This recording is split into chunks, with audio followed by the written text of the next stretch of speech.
La période du Téléthon approche cette année, ce sera les 4 et 5 décembre 2015, mais en raison du premier tour des élections régionales qui auront lieu le dimanche 6, bien des salles ne seront pas disponibles. Alors certaines communes ont pris leurs précautions et organisent leur journée de Téléthon bien en amont, comme par exemple la commune de Souvigny. Pour en parler, Julien Deveau, bonjour. Bonjour. Vous êtes responsable de l'organisation de ce Téléthon 2015. Emmanuel Parotta, bonjour. Bonjour. Vous êtes en charge de la communication. Vous avez choisi d'anticiper, de prévoir cette journée pour le 14 novembre, donc très bientôt, ce samedi. Oui. Julien Deveau ? Oui, donc en fait, depuis début septembre, donc par rapport à ce problème de date, une date a été arrêtée avec la municipalité. À partir de là, on a commencé à élaborer un planning, donc où on a des animations pour les enfants, qui est géré par le centre social. On a des marches qui a été préparées par l'association Souvigym, des parcours vélo préparés par l'amicale des pompiers, une animation Sarbacane toujours par le centre social. On a leur repas du midi qui est préparé par les pompiers. L'après-midi, on a des marches. On a une porte ouverte à la maison de retraite La Source. On a un lâcher de ballon, un concert à l'église qui est donné par le groupe de musique, la fanfare de Souvigny. On a un jeu de la chance préparé par le comité des fêtes. Nous, au niveau pompier, on va aussi proposer une initiation secourisme et l'exposition des engins. Puis après, on a plusieurs petits stands, comme par exemple, on a une buvette qui sera tenue par le foot de Souvigny, le FCS.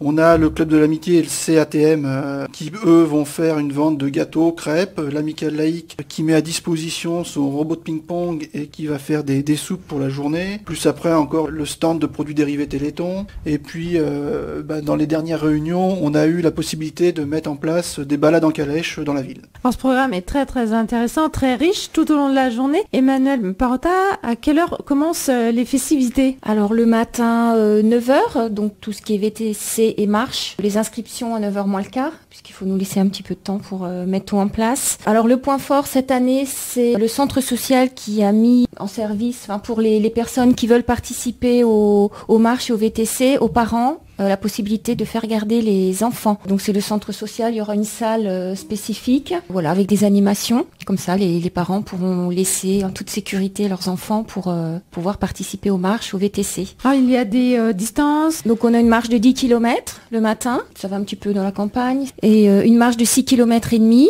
Et l'après-midi, donc la marche est de 6 km et passe donc par la source, la maison de retraite. Il y aura une petite collation pour les marcheurs, puisque l'année dernière, les personnes âgées étaient venues donc chanter à Saint-Marc, mais c'est un peu compliqué pour eux. Pour les déplacements. Pour le transport, ouais. Ils avaient eu froid, ils avaient attendu un petit peu, donc cette année, on se déplacera nous. Par rapport aux autres années, Emmanuel Parotta, quelles sont vos attentes ? L'année dernière, on a relancé le Téléthon, puisque ça faisait 7 ans que ça n'avait pas été fait sur Souvigny. Donc cette année, avec Julien, on essaye de faire quelque chose d'un petit peu plus structuré, on va dire. L'année dernière, il faut dire aussi que le temps n'était pas au rendez-vous. Donc bon, pour les marches, les VTT, on peut dire qu'on n'a pas eu vraiment beaucoup de participants. Ça a freiné quand même. Ouais. Donc cette année, on espère que grâce au beau temps, on aura plus de monde. Après, au niveau de la communication, on a fait passer pas mal de publicité. C'est-à-dire que les 3 écoles ont participé cette année. Habituellement, il n'y avait pas de publicité faite dans les écoles. Donc cette année,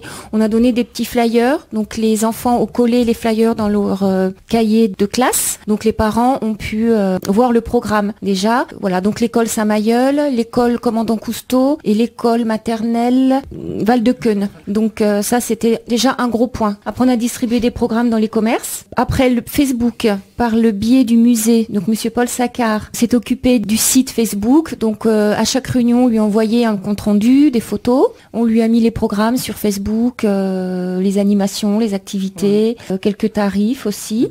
Les produits dérivés, Téléthon, les ventes de peluches, de stylos, les mugs. Dans la population qui participe. À Souvigny, en fait, si vous voulez, c'est la mairie qui organise, mais qui délègue, on va dire, aux associations de la ville. Donc en fait, début septembre, il convoque toutes les associations de la ville et demande qu'elles s'investissent pour le Téléthon. Donc après, des associations acceptent, d'autres refusent ou déclinent. Et à partir de là, parmi les personnes présentes, on désigne un responsable, on désigne une équipe pour organiser. Et à partir de là, on élabore le planning pour faire cette animation, pour gérer cette animation. Alors Julien Deveau et Emmanuel Parotta, aucune excuse pour ne pas se rendre au Téléthon de Souvigny cette année puisqu'il fera doux et beau. Des activités sportives, c'est important. Hein. Oui. Et puis un tout petit mot sur l'initiation aux gestes de premier secours avec les pompiers. Oui, alors en fait on a, c'est moi par ma fonction de pompier, on a régulièrement dans la ville des demandes pour des cours de secourisme. Et en partant de là, on part du principe que de plus en plus on voit dans les rues fleurir, entre parenthèses, des défibrillateurs. Et les gens, bien que ce soit des défibrillateurs automatiques, sont un peu démunis.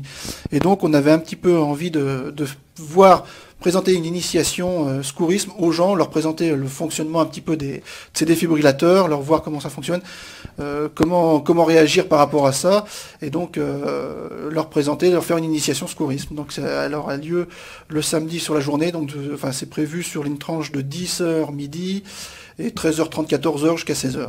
Et il faut rappeler que le Téléthon est là pour venir au secours des grandes maladies rares. Merci. Merci beaucoup.